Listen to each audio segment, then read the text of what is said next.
This is a download from BBC Learning English. To find out more, visit our website. Gulliver's Travels, Part 1, Voyage to Lilliput.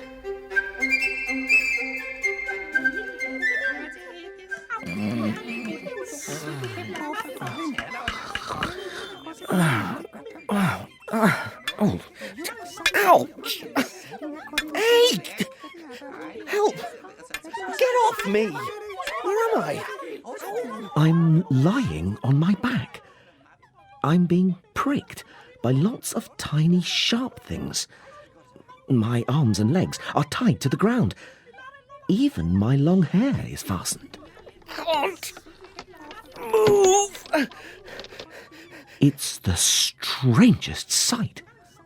Hundreds of tiny figures are prodding me with miniature spears. Others are fastening bits of string and hammering tiny pegs into the ground. The tiny figures are Humans!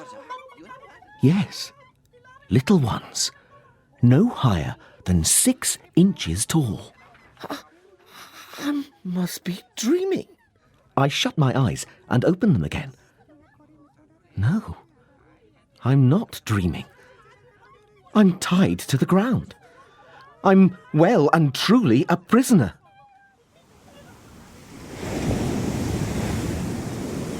My name is Gulliver.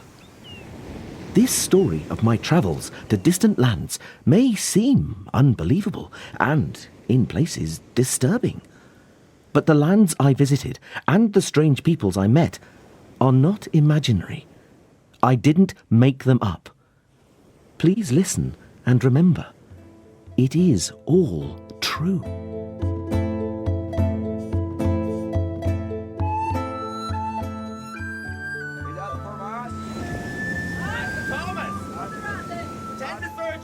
Dr. Gulliver, the men are feeling sick. I was a ship's doctor. We'd set sail from Bristol in England in 1699 and were heading for the East Indies. I'd left my wife and 2 children behind. A violent storm broke out. In the strong winds, we were shipwrecked on a large rock close to land. I swam, battling with huge waves.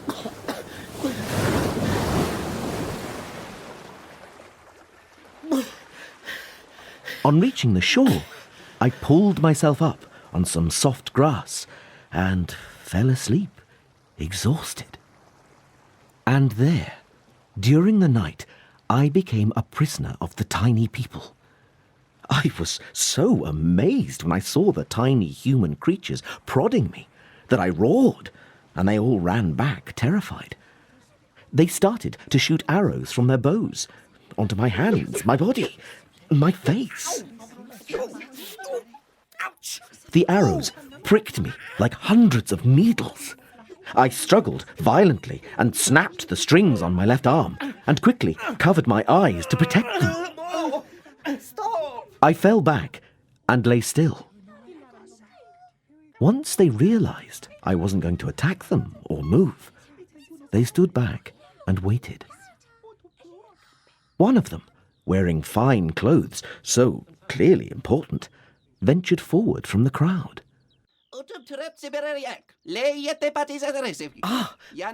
Sir, now, don't worry.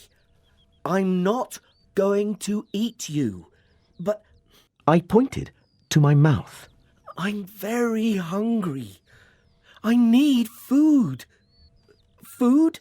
The one in charge nodded his head.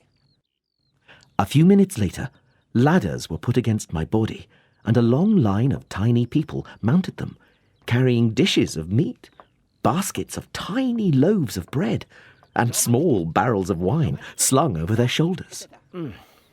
Oh, this is very good. I ate and drank greedily. Those tiny morsels of food and drink were some of the most exquisite food I have ever tasted. The tiny natives were amazed at my appetite. With my stomach full, I promptly nodded off. When I woke up, I was moving. I later found out that the wine I had drunk had contained a sleeping drug, and whilst I was sleeping, 900 of the tiny natives had lifted me onto a machine which was being pulled by 1,000 tiny horses. I was taken to the city to meet the king, who greeted me warmly.